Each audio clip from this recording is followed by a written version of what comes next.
Pakistan stock market के अंदर तकरीबन 1.7 बिलियन डॉलर्स का लॉस हुआ है आज। ब्लैक मंडे कंसीडर किया जा रहा है स्टॉक मार्केट के लिए, क्योंकि स्टॉक मार्केट के अंदर एक मैसिव सेल ऑफ आया। It is historic, it is as historic as it can be, because Pakistan के अंदर it is one of the single largest crash, because एक वक्त पे Pakistan stock market was down 8,800 points.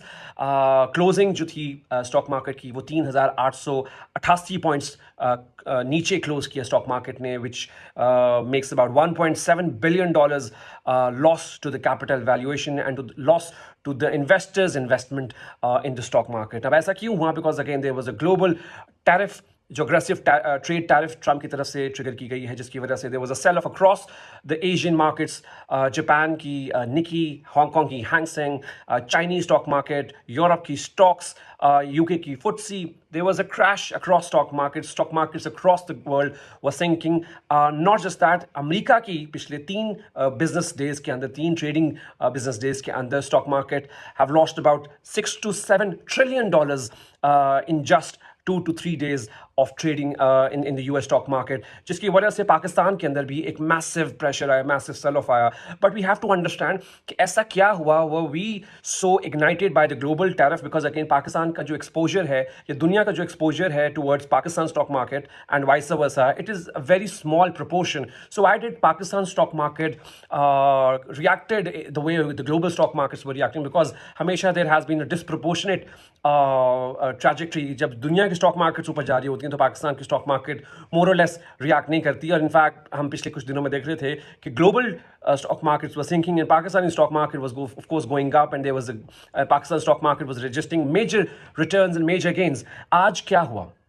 सो एनसीसीपीएल का डेटा है, वो आपको बताता है कि किसने बाइंग की और किसने सेलिंग की. सो एनसीसीपीएल के डेटा के मुताबिक foreign investors were net sellers and they were net sellers of about $2.09 million. यानी कि ग्लोबल जो फॉरेन इन्वेस्टर्स हैं पाकिस्तान स्टॉक मार्केट के अंदर जो इन्वेस्ट करते हैं, उन्होंने दे वर net sellers $2.09 million.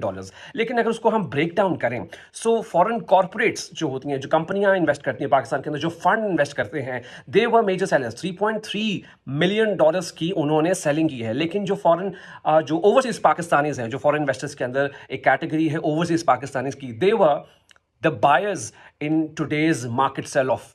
So we have to understand why all this mix happened and what it tells us.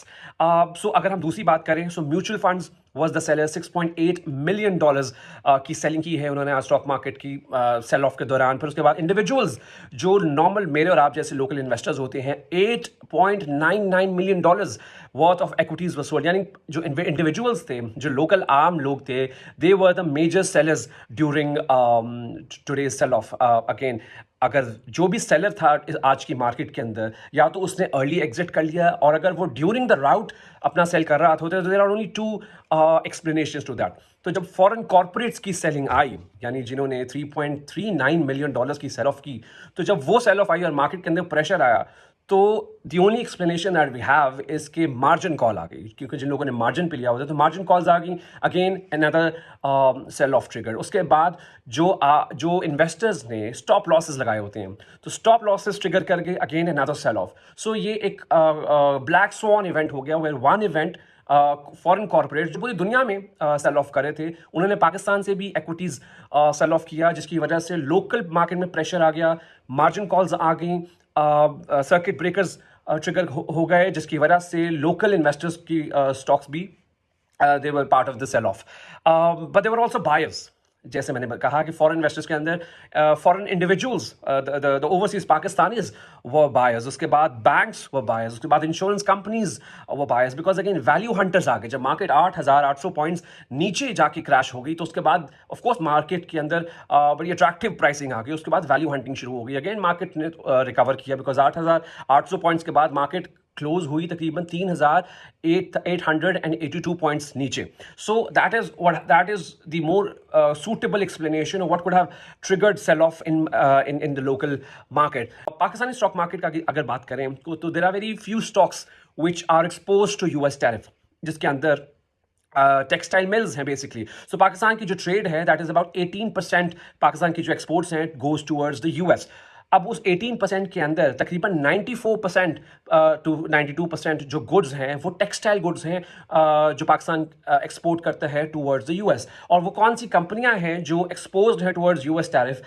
Mainly Gul Ahmed है, इंटरलूप है, कोहिनूर टेक्सटाइल मिल्स हैं। इनफैक्ट अब पाक इलेक्ट्रॉन, जिसको पेल आम जुबान में कहा जाता है, वो भी एक्सपोज है because it has started exporting transformers to the US market.